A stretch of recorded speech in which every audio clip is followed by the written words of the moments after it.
Welcome back, adventurers, or dare I say witchers, to the Witcher Lorecast. This is Tom, or Robots, back as usual. I'm sorry we missed an episode last week. We had some adventures of our own, including fighting off the monster that is my brain trying to attack and kill me with migraines. So that didn't work out. And then we also had the monsters of schedule problems and, dealing with my own family's schedules and things like that. And so we didn't actually get around to doing an episode last week. I apologize. We went day by day trying to fill it in, and it just never quite worked out. But we're back. It is the regular schedule again. It is Monday night, and I'm here with the great and wonderful Toasty of Toasterton. Welcome back, the great Toasty. Toasterton. Okay. Mm-hmm. Okay. Mm-hmm. I hadn't named my kingdom yet, but I guess they're... Oh, wait. I thought this was just the town that you came from. This was like your Witcher name, but this is your kingdom? Yeah, of course. Oh, okay. Course. You're a king now. You're King Toasty of Toasterton? King. Apparently. Okay. I don't know. That sounds like a kingdom, though. I feel like I would adventure in the world and come across a town called Toasterton. I don't know. It's probably not a great kingdom, to be honest. It's a very small, minor kingdom. Probably pretty on the edges kingdom. Of like, I don't know, Nilfgaard or something. Yeah. I'll be humble. Okay, well, that sounds fine. So we're back, and I'm excited about this episode because we've gotten through all the different schools of the Witchers, and now we're digging into some of the characters. And what better character to start with than our favorite of the Witchers, Geralt of Rivia himself. Toasty, this is an exciting episode, dude. What do you think? I think it was time. I'm going to put this off. I know people are like, when are they going to talk about Geralt? When are they going to talk about Geralt? And I was like, I'm going to put this off as long as possible. I even thought about putting it off longer, but I was like, you know what? We'll get into it. We'll get into the meat and potatoes. Talk about the guy.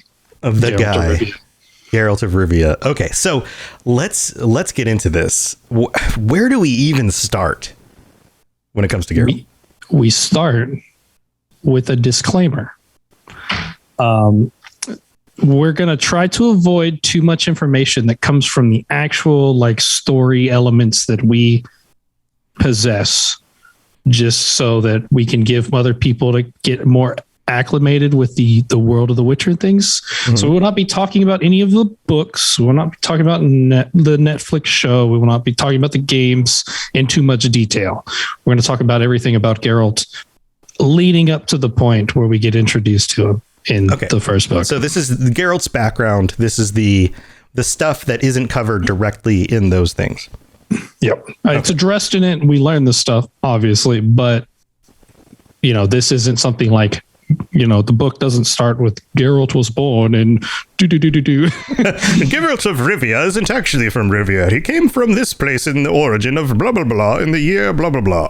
Yeah, like that kind of stuff. Exactly. Right. Okay. So Geralt, we know Geralt by many, many names. Do you want to go through the names, or can I? Because these are fun. You seem very excited to go through the names, so go ahead. Can I do it in a funny voice? Why not? All right, here we go. Geralt goes by many names, including the White Wolf, Gwynblade, White One, Butcher of Blaviken, Ravix of Forhorn, Geralt Roger Eric Del Hotz Bellegarde. And that's it. But that last one is my favorite. That one's so good. Yeah, he doesn't actually go by that one. Well, he doesn't. That's kind of a joke. That's the OG name. That's right. That's the one. Isn't that the one that he suggests? He wanted to be named that. Right. He suggests Vesemir was like, that's stupid. He's like, that's the one I suggested to Vesemir, and he was like, no, we're not going to go with that one. How about Geralt of Rivia? That's fine. We'll just go with that. Props to Vesemir for shutting that down. I think this is a much better story with Geralts of Rivia rather than that. Yes. Okay. So let's talk about his early life. What do we know about what's the earliest part? What do we know from the very beginning? So we know that Geralt was the son of the sorceress Vicenna, and it is suggested that his father was the wandering warrior Corin. When Geralt was born, Vicenna left him at Kaer Morhen with the Wolf School Witchers. There he passed.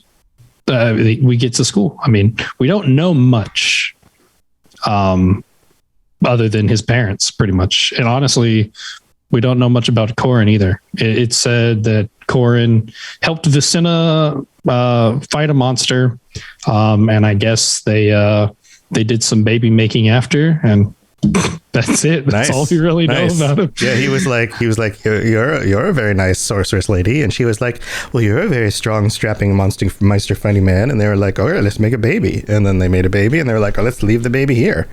That's about all we get, right? Pretty much. Yeah. Okay. So then we move on to school, where Geralt passed the trial of the grasses and received his mutations.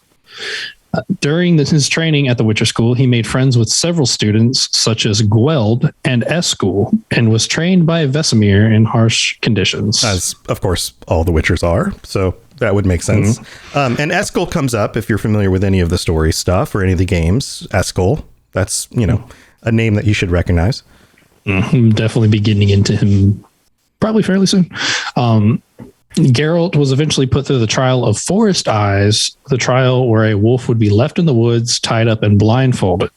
He was helped out of his binds by the elf Aideen, where they found a non-human reservation camp that had been attacked by Vrans. So they go on a little adventure. They later came across some cat school witchers training, and Aideen then left Geralt to return to his master. I have a little tiny adventure with this guy, which is completely against the rules, by the way. I just have to point that out. Yeah. The trial of the Forest Eyes is you are supposed to do it all by yourself and get back where you're supposed to be from by yourself. And I don't even think you're allowed to remove the blindfold, if I remember correctly. So, do you think this might have had some effect on his willingness to cooperate with some of the other races? Maybe. I'm not entirely sure. I think maybe it probably would have helped, but honestly, I think that Witchers are already they're considered a different race, right, by other people. They're not considered human, and they get and they get treated worse than usually the other races anyways. So I think that their willingness to work with other races just comes naturally from the fact that they're also kind of in the same boat. Humans don't like elves or dwarves really. Right. They don't like witchers at all. So I think it just kind of, kindred souls kind of thing. Yeah, possibly.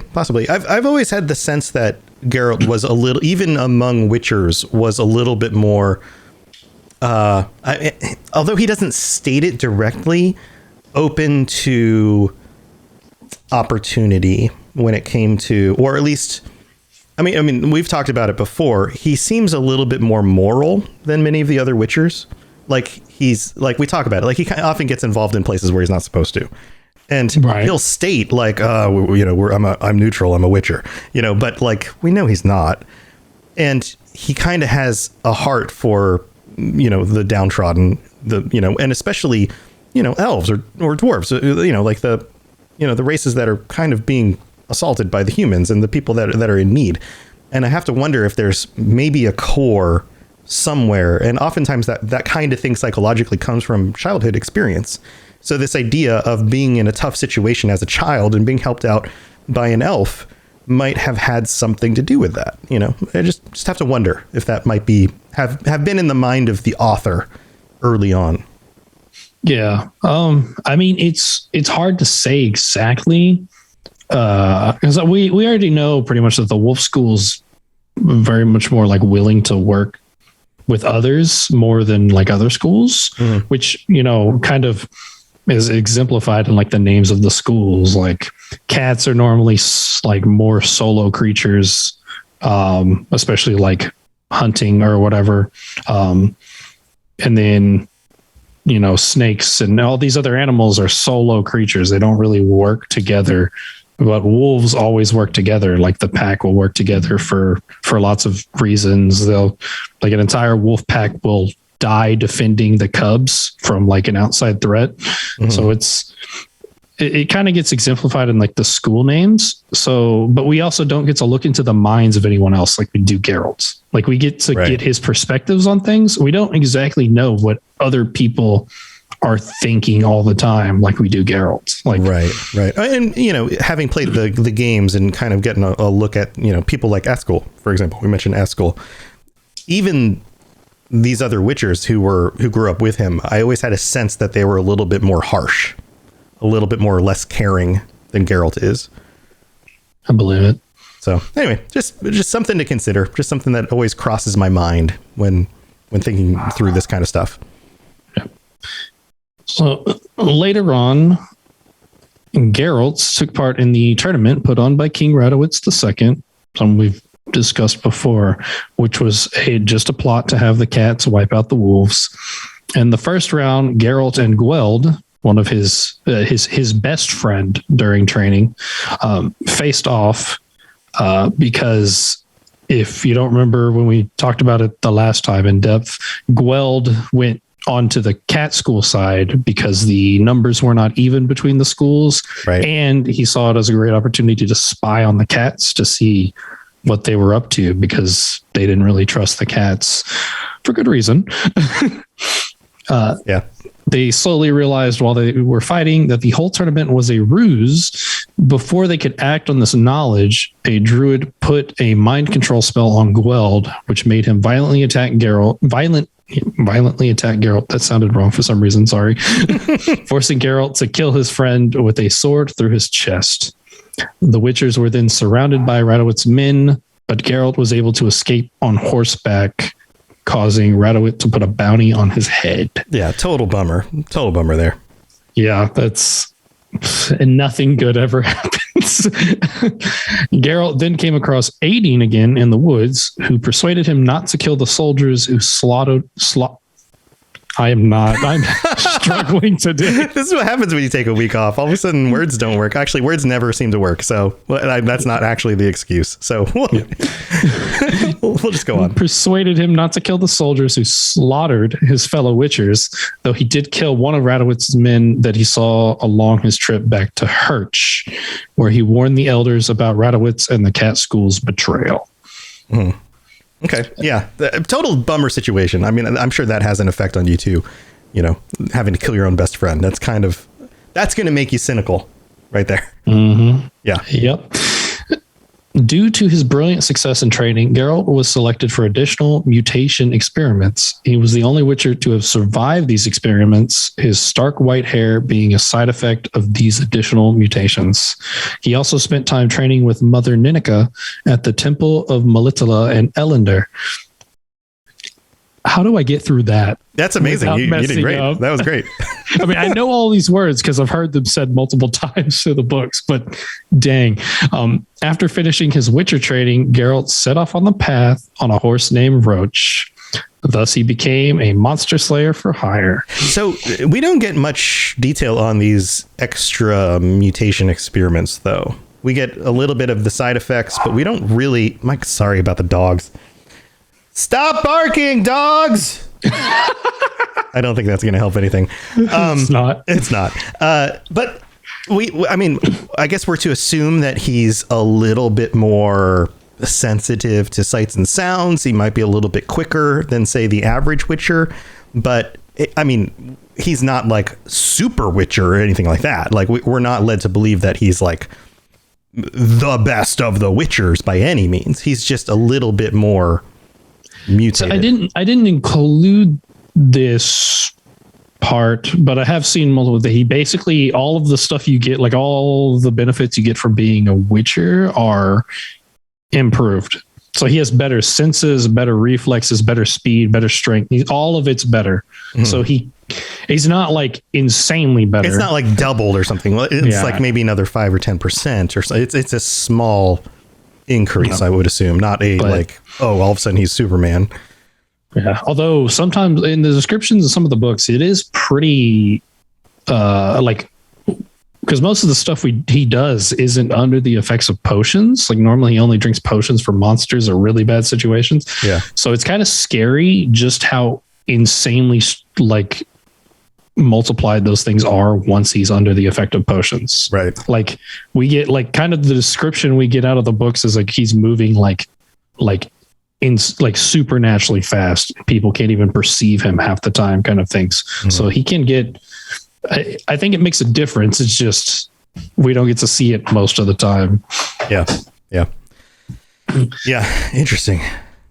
After about 50 miles after leaving Kaer Morhen, Geralt was anxious to kill his first monster. He came across a bald man with rotten teeth. That's sure is a monster. His mates, and I guess warning for people that are sensitive about these things. And sorry, that joke about a bald man with rotting teeth, that was insensitive. Bald men with rotting teeth aren't necessarily monsters unless they're about to do the thing that is coming up. Trigger warning, by the way, that's the word for violent sexual acts. Here we go. Yeah. Alongside his mates who were about to rape a young girl, the bald man prepared to rape her as his mates held back her father until Geralt came in and killed the bald man, which frightened the gang off.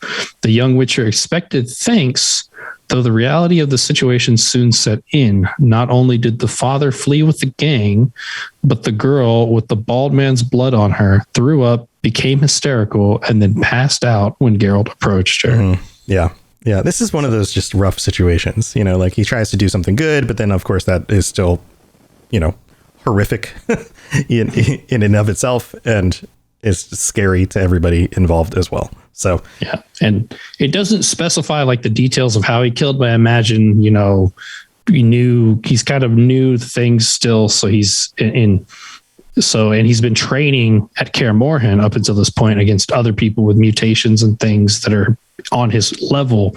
So I imagine how terrifying it looks for you to show up, a kind of like ugly, sort of disfigured looking person with your yellow cat eyes, and then just with the speed and precision and strength of a Witcher. Oh yeah. Just murder. Like, it's not murder. I mean, he was defending her, but just straight killing this guy.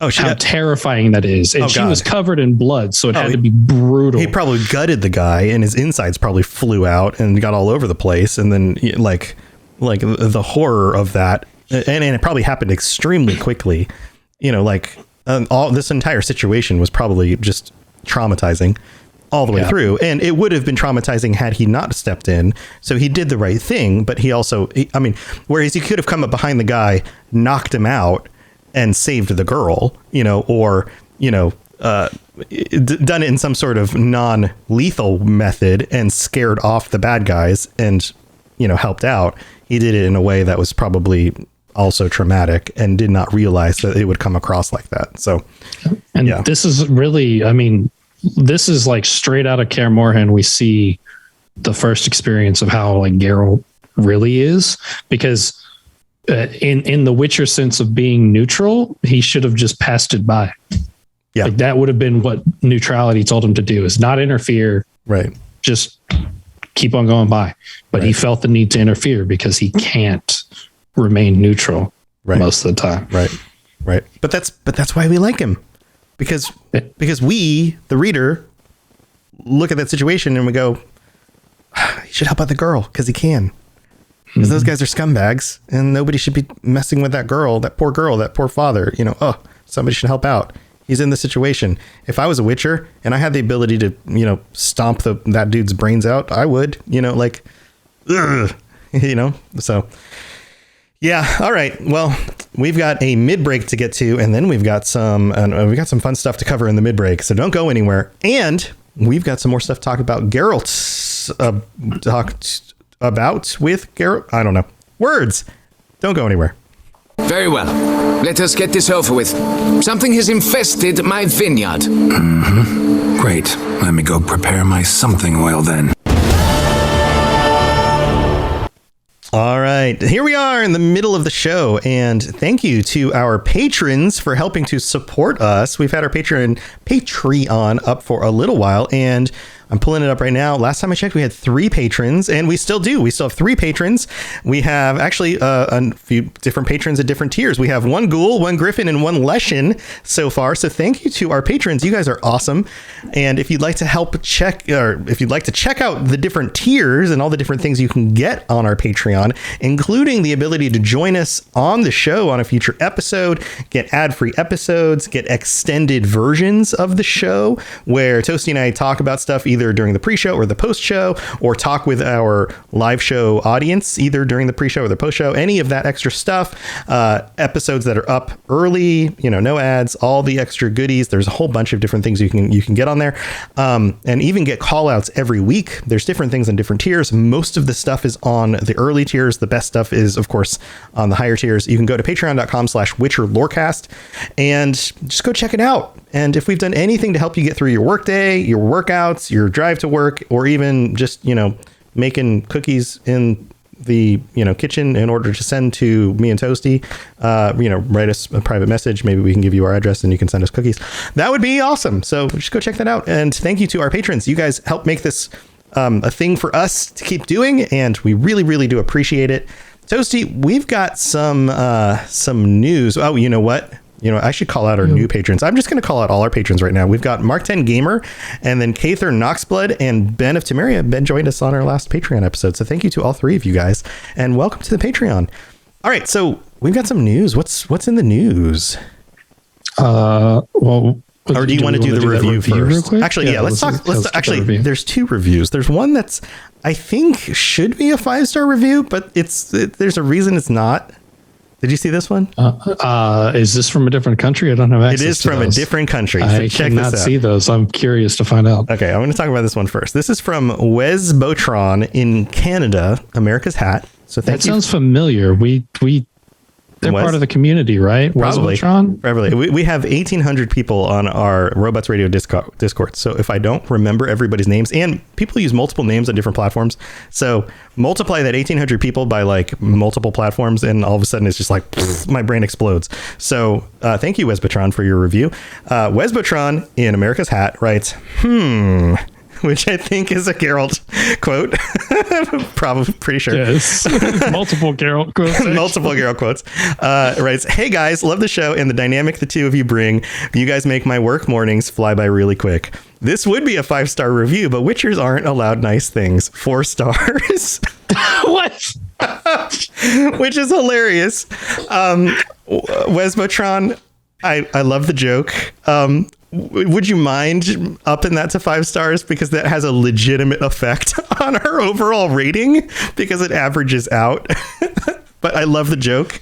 You can actually go back and edit it. Commitment. If you want to go back and edit it, just say, "I'm glad you got the joke. I upped it to 5 stars." If it's actually a 5-star review, we would really, really appreciate it. But thank you for the joke. That's hilarious. And then we have a 5-star review, an actual 5-star review from Andy G6 in the United States, who writes, "Third time writing this review. I don't know if that means that the app or the web browser crapped out on you, or you've written reviews in multiple places, but either way, thank you for your it is Apple, so it may be Apple's fault. We're going to blame Apple. Yes, that's all. Absolutely. But thank you for your tenacity. That's a fun word. So Andy writes here, "So first off, this is the 3rd time I've written this review, so pat on the back for dedication." Yes, I'm going to pat you on your back, so I'm reaching here for your back. There you go. I was first introduced to the Witcher series through the Wild Hunts, a must-have. Absolutely. As must-have. Yes. It's still a must-have. It's still a must-have, but as must-have. I first played through for just the story. I've never been a grind type person. Yeah, I'm not particularly either. But then I picked up the books, scoured YouTube, and then the Netflix series came out. After that, I started diving into the lore even more and relaunched the game on Death March. Holy moly. Although not true to form, it was New Game Plus. The Witcher series is a wonderfully crafted, lore-rich narrative that highlights what great storytelling is. Thanks for the podcast. No promises, but unless someone claims the God tier before me, I'll be gunning for that. Whoa. Andy's gonna go get the tier, the highest tier on our Patreon. For people that don't know, that special $250 Patreon tier, it's actually the Gontaro Dim tier, which there's a very specific reason why those initials spell God. So yeah, so that's I think that's limited, right? There's only one of those. Yep, that's a one-off thing. That's just no one. Else can. So if Andy here signs up for that, that means that nobody else can hold that tier as long as Andy holds that tier. So holy moly, Andy, that would be amazing. Absolutely. Thank you for the review and for the kind words. And if you guys would like to help us out, adding a review and a 5-star rating on Apple Podcasts is absolutely a wonderful way to help out the show. It's absolutely free. It just takes a second to do it. And you don't even have to listen on Apple Podcasts. As long as you have an Apple account, you just have to search The Witcher Lorecast Apple Podcasts in a browser, and it'll take you to that page. And if you have an Apple account, you can just log in and leave a review. And it's really just that easy. Just click 5 stars, type some text in, and we'll read out your review on a future episode. And if you want to leave a little in-joke in there, it'll get on the show, and we'd absolutely love it. So thank you again so much for all of that. All right, so now we can get to the news. What's in the news? So, and I wanted to add this one first. This is an article from Game Rant where they highlighted a user discussing ideas for prequel Witcher games. That it says came out a couple of days ago, but this is a week old outline, so that means a couple of days ago from last. Okay, so like a week and a few days, so like 9-10 days ago. I think like that would have been last Saturday, I believe, when this Reddit thing was posted. Okay, so like in the article, they talk about the fan proposed an idea for a game called Witcher Golden Age, a prequel Witcher game that takes place during the Golden Age of Witchers, where there are plentiful Witchers and there are many monsters to slay. And I wanted to highlight this because this was posted on last, I guess, what day would that have been? The 4th. On the 4th. But we were talking about this idea on the 30th of August. So like just half a week before that, right? So we did it first. That's the only reason I posted this, was to say that this idea was posted on Reddit, got a lot of upvotes, but it was our idea first. I'm claiming it. You good can't job, have it. Redditor, for stealing our idea and getting you some updates on the internet, some internet points. Congratulations. I mean, that's just what Reddit is, right? Yes. Just reposting content. Recycling ideas from other places in order to get updates and fake internet points. Good. Congratulations. Yep. But in more legitimate news, the Great Hunt event is taking place right now in the Witcher Monster Slayer mobile game. I'd like to give a shout out to Gunship Kid on the Discord for bringing this event to my attention. It goes on for the month of September. So about half of September is gone now. So still got about half a month, and features increased interaction range and increased monster spawns. I personally haven't been playing so much, but I hopped back in just to check it out. And the interaction range is huge. Yeah. Like it takes up the whole screen. Nice. So you can pretty much touch anything that it's a really big range. So if you're looking to, hop back in, make some progress, it's gonna, I can't imagine that this is probably like double or triple your progression rate, because you'll be able to hit more monsters from farther away, and there's going to be more monsters to fight. So if you're trying to like level up faster, now would be the time to do that. Nice. So also, and I haven't been keeping or I haven't been seeing this news. We have a bit of news on the Witcher Blood Origin prequel. It seems like the crew has finished their filming in Iceland. So they were filming some stuff for it in Iceland, and they have started their filming in the UK. And if you're curious to see a bunch of shots of the film set from like super duper far away and super zoomed in, so really bad quality like photos, paparazzi shots from people who couldn't even get on. These people, they're like literally like hiding behind a rock like in a bush, taking pictures that they're not supposed to be taking from like 5 miles away with a big zoom scope. Yeah. So if you're interested in seeing a bunch of pictures of tiny people dressed in cool Witcher stuff, there's they're able to make it out a little bit. I thought it was cool. There's cool, like they're in their armor and stuff. I remember seeing one where there was a dude with a really big hammer.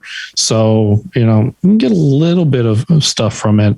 So if you're curious, look at those. You can head on over to the Redanian Intelligence website or Twitter if you want to see those. Cool. And then lastly, and it's been a week since then, but the Witcher Ronin comic has kicked off their Kickstarter. That was last Tuesday. Yeah. So if you're curious to go check that out or back that or anything, you can go do that. The witcher.ly/RoninKS. Yep. It looks very cool. It's gotten a little bit of mixed thoughts on the internet. Some people are like, they shouldn't be doing this via Kickstarter, but some people are like, this thing looks awesome. So you can make that decision for yourself. Go check it out. One last thing from me before we move on to the rest of the Geralt part of the show. I am in the process of untangling the Robots Radio YouTube channel. For the majority of the shows, they have all been going to the Robots Radio YouTube channel, but because there are so many shows that we do, so many different lorecasts, from the Witcher lorecast to Cyberpunk to Fallout, Elder Scrolls, Mass Effect, all of those things go on the Robots Radio YouTube channel. But because YouTube doesn't like it when you do so many different topics, because it gets confused. And for example, somebody who likes the Witcher stuff may not necessarily like Fallout stuff or Mass Effect stuff. So it doesn't know how to promote it to multiple audiences. So the click-through rate ends up getting really low. And then it doesn't know how to promote the channel. So what I'm doing is I'm moving each of the individual shows to their own YouTube channels. So all of these live videos that we do, when we do the videos on Twitch, they go up on YouTube at the same time that the audio version launches of the for the podcast. So if you want to watch the live version where it's us, in front of the cameras talking about the show, you can go to the Witcher Lorecast YouTube channel, and there will be a link in the show notes for those, so that you can do that if that's the way you'd rather watch the show in the future. So just heads up, don't go to the Robots Radio YouTube. If you do, I will be posting in the comments feed. You know how YouTube's channels can post comments, and in those I will link to the new channel. So if you want to help us out, please make sure that you go to the new Witcher Lorecast YouTube channel and sub there. So for two reasons: one, so you don't miss out on any of the new videos, and two, it's notoriously difficult to kick off a new YouTube channel because YouTube doesn't know what to do with a new YouTube channel. So the more of you who are going to watch those videos who sub to the channel, the more YouTube knows who the audience is and what videos they like, and the more it will help that channel grow. So that's what's going on with that. So all right, thanks everybody. Let's move on with the rest of the show about Geralt. You smell of death and destiny, heroics and heartbreak. It's onion. Right, yeah. All right, so back to Geralt. We've got Geralt's personality to talk about here. We've kind of gone in and out of discussing that a little bit, but let's get right to the point. What do we know about his personality? Most of the time, he can be apathetic, cynical, and threatening. And I think most of us that are familiar with Geralt would say that is true. He's not exactly a nice guy. At least his personality doesn't come off that way. Despite this outwardly cold nature, Dandelion has noted that behind his exterior was hiding a fiercely loyal friend and a man of good humor, and as someone not indifferent to suffering. And I think many of us would also agree with that. Yeah, it's almost as if he puts up the same way that he wields armor to protect, his soft flesh. He wields this personality to protect his actual soft personality underneath, because he does genuinely care for his friends. He does genuinely care for the downtrodden. But he can't put that out there for just anyone to see. He has to protect that. And so he's learned to wield, an apathetic, cynical, and threatening personality in order to keep away those who would threaten him or the people he cares about. And that's just how Witchers are perceived. I mean, everyone perceives it that way, so he just acts that way because that's what's expected of him. And I know, and that's not just unique to him. There's a lot of people that put up walls or cover their true identity and a personality that doesn't really fit them because they don't want to be hurt, or people that act a certain way just because they're perceived to be that way. So this is definitely not a unique thing. There's a lot of people that I'm sure can identify with this particular situation. Right. I mean, heck, you could even use these same descriptions for somebody like Yennefer. Mm-hmm. I mean, she's perceived a certain way too, and so she acts that way. Right. Geralt has had many good friends all over the Northern Realms, such as Caldemain of Blaviken, Zoltan Chevet, and of course Dandelion, a faithful best friend. Wonderful. Yes. He was also very protective of and loyal to his friends and companions, and was willing to go to great lengths for those who mattered to him. He could be kind-hearted and caring for the people, or caring to the people he loved. Mm-hmm. And sometimes over and over again with very little thanks. Yep. Geralt was also shown to be extremely adept at allaying intense and at times bleak situations, and as a man who would much sooner have everyone return home than draw their swords. His lifespan made him a world-weary man, often expressing disdain and circuitous insults to those he considered cruel, foolish, etc. He may have risked Temeria's future to save Triss Marigold from the Nilfgaardians. He also was shown requesting Scoia'tael to spare Dandelion and kill only him. Yeah. Yeah, that's another thing that makes him heroic, is the willingness to sacrifice, oftentimes himself, or in some cases, the greater, I don't know, the greater future, or the greater unknown future for the things that truly mattered to him, or the things that he believed were good.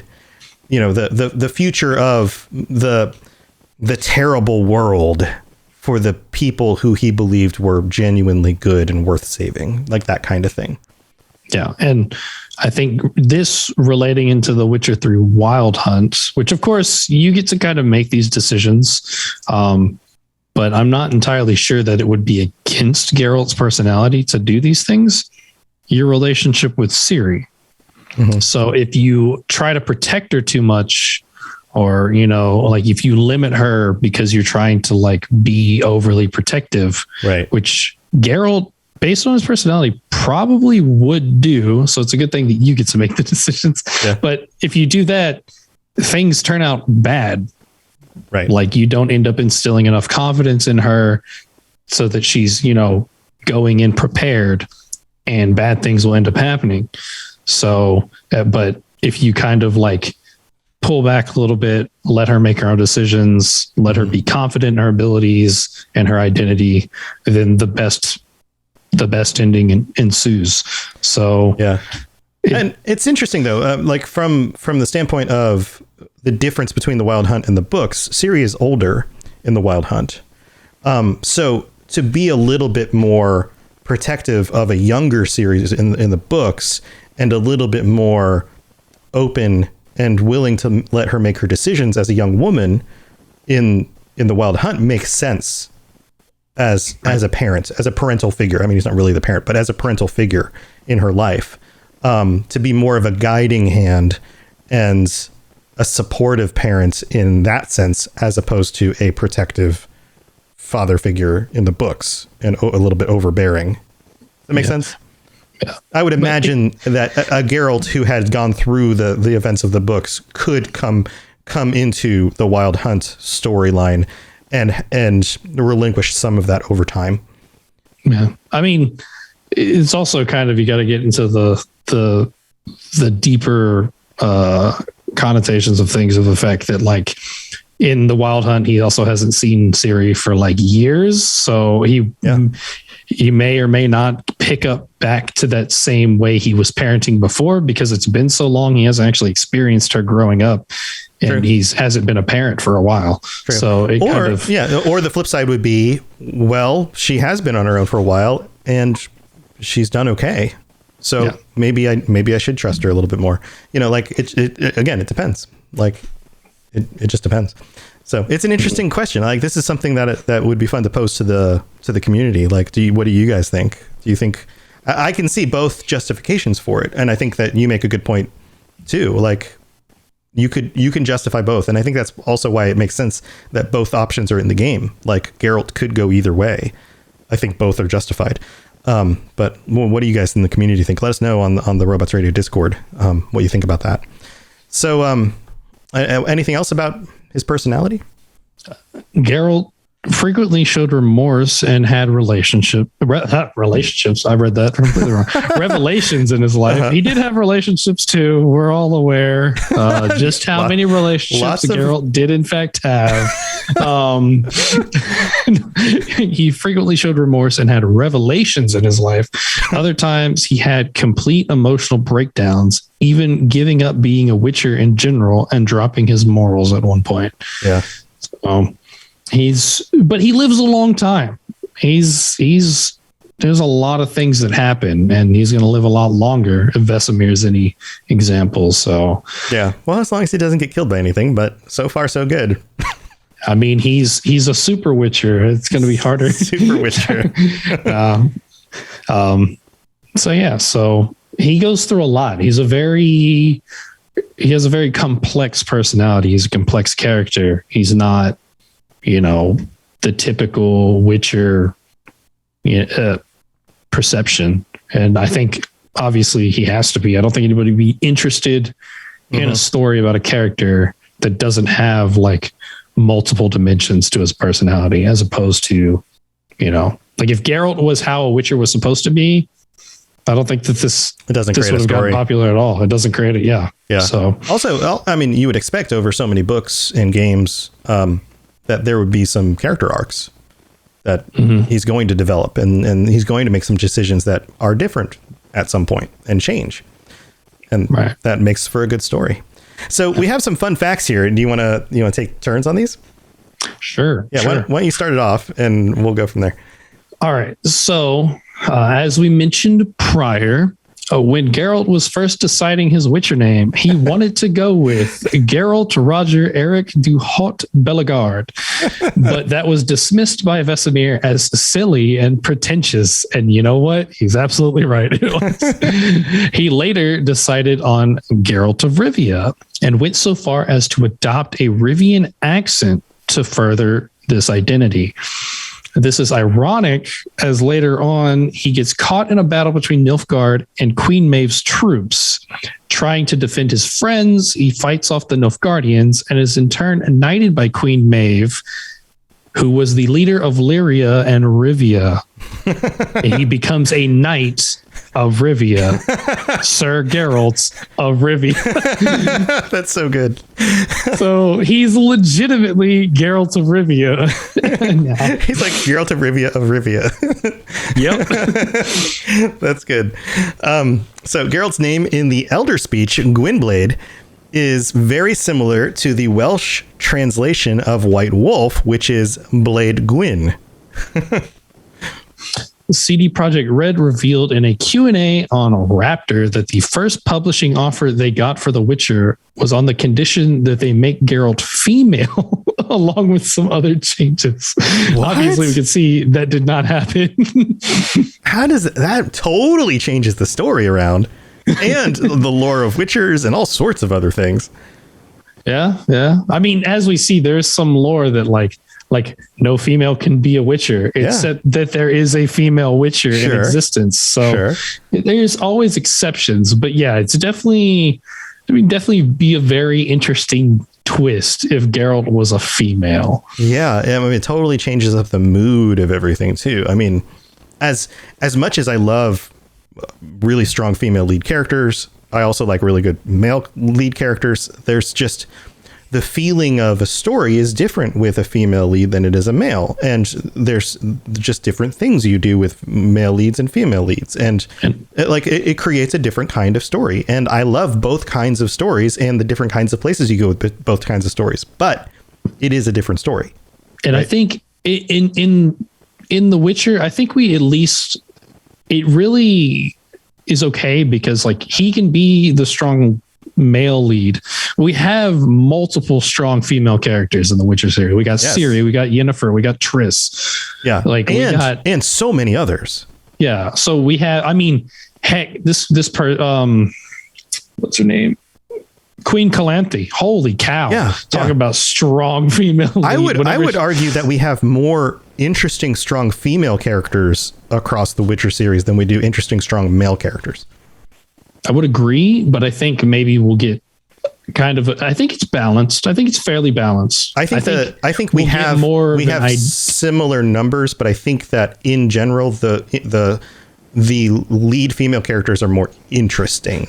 Yeah, we get to know them more. I think so. Yeah. So I think we'll see what the Netflix show does for season 2, getting us to like get introduced to other. Because I mean, we'll get introduced to Vesemir and Eskel and Lambert, so we'll get to kind of delve into them more. But we also get to delve into Triss because she really wasn't significant in season 1, right? She will be very significant in season 2, right? So we'll get to see a lot more. Yeah, it's like they get more fleshed out. I think that's the difference. Is that I mean, there are probably equal numbers of men and women as side characters, but I think the women typically get fleshed out more, and maybe that's because we do have a male lead who likes to interact with women.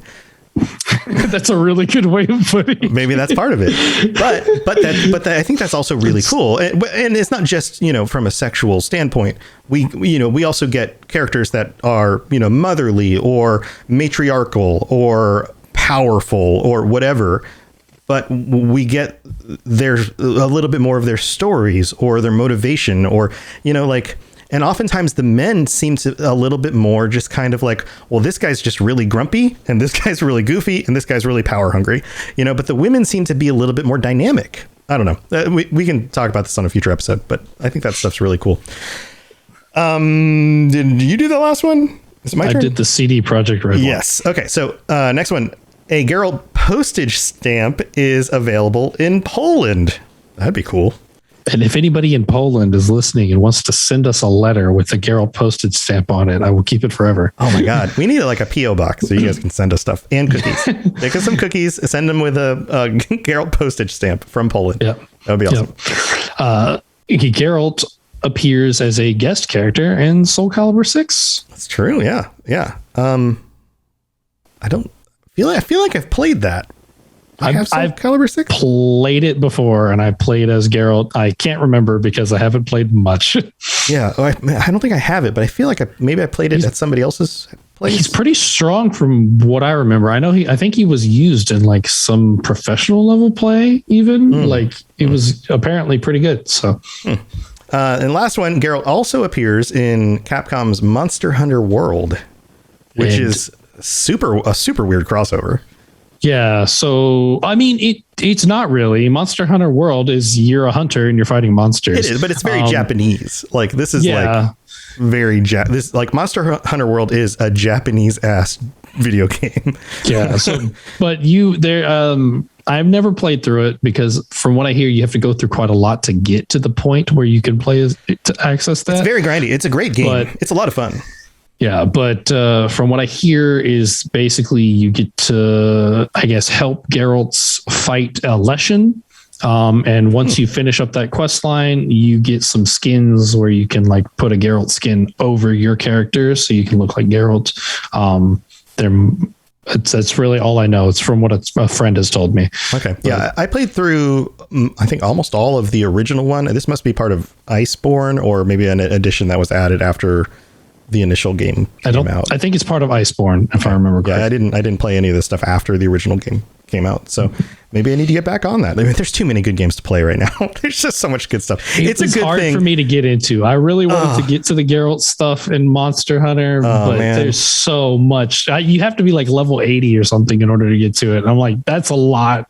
It's a lot grinding because you don't get levels fast in this game. You really don't. Yeah. And there's so many good things out right now. It's a good thing we're not getting a Witcher 4 like anytime soon, because there's too many good things right now. But if we did get a Witcher 4 like tomorrow, I would be playing it.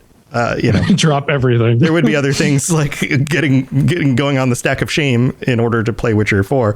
But who knows? I guess we'll get some updates on that at some point. Well, this has been a lot of fun. What do we have coming next week? We're gonna go on to who I like to call Grandpa Witcher, Granddaddy Witcher. I think we're gonna go into Vesemir a bit more detail, talk about his backstory and things. Cool. So cool. All right, we'll be talking about Grandpa next time. So thank you everybody for joining us. I apologize again for missing last week's episode. I've been on some new medication for my migraines, and it's been working really well until all of a sudden it doesn't. And then all of a sudden my brain tries to attack me like a monster in The Witcher. And then, I go down for a few days and then things get kind of messed up. So thank you for your patience on that.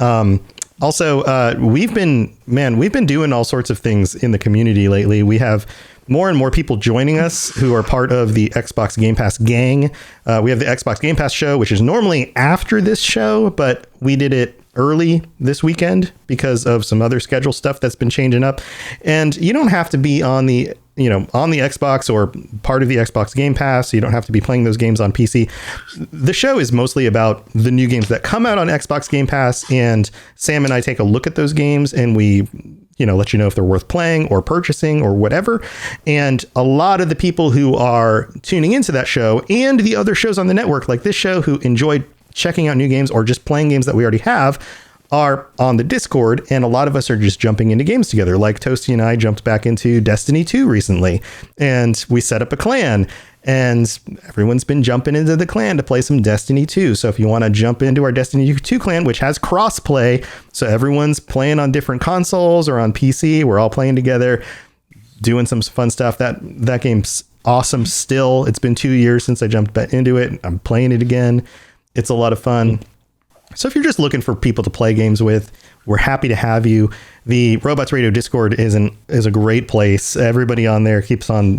New people jump in all the time. They're like, "Oh my God, this place is awesome. Everybody in here is great." So come join us. If you're awesome and you're just a nice person, we'd love to have you.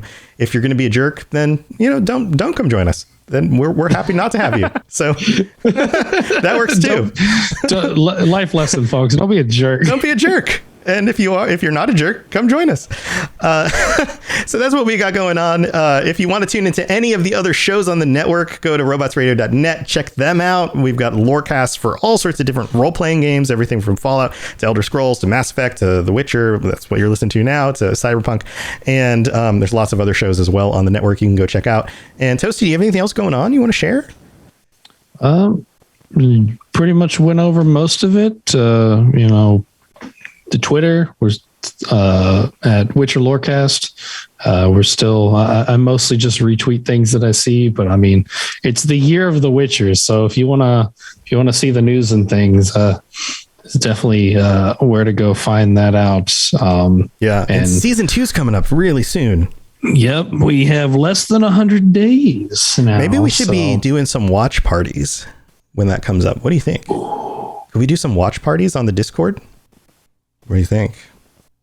I know I'm totally technically against terms of service to restream a Netflix show, but if it's private and not like public on Twitch, or if technically, and I'm putting this in quotes, we all watch it together on our own screens and somebody accidentally shared their screen in the video channel and the show just happened to be on their screen while we were all in video chat, and I'm still using quotes, accidentally, would that be okay? And it's still in quotes.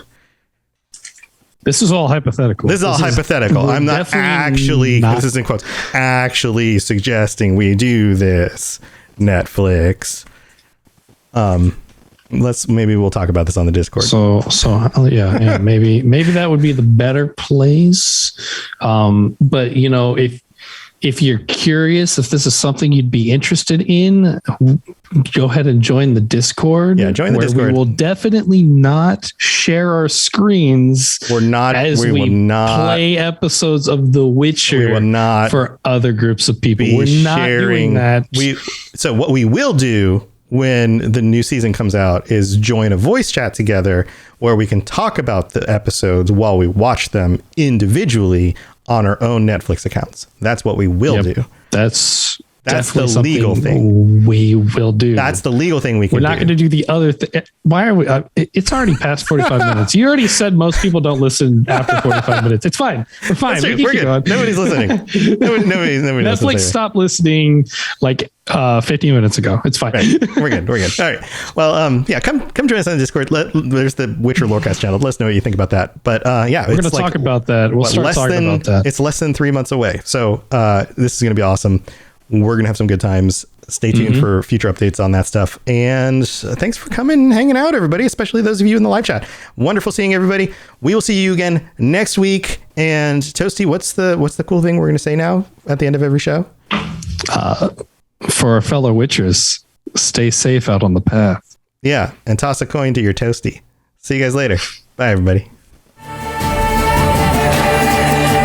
Thanks for tuning into the Witcher Lorecast. We'd love to hear about your experiences with the games and the books and the TV series and all your thoughts on everything.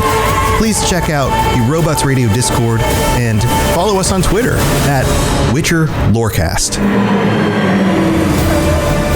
You've been listening to a Robots Radio podcast. Smart shows for interesting people. Check out all the shows at robotsradio.net.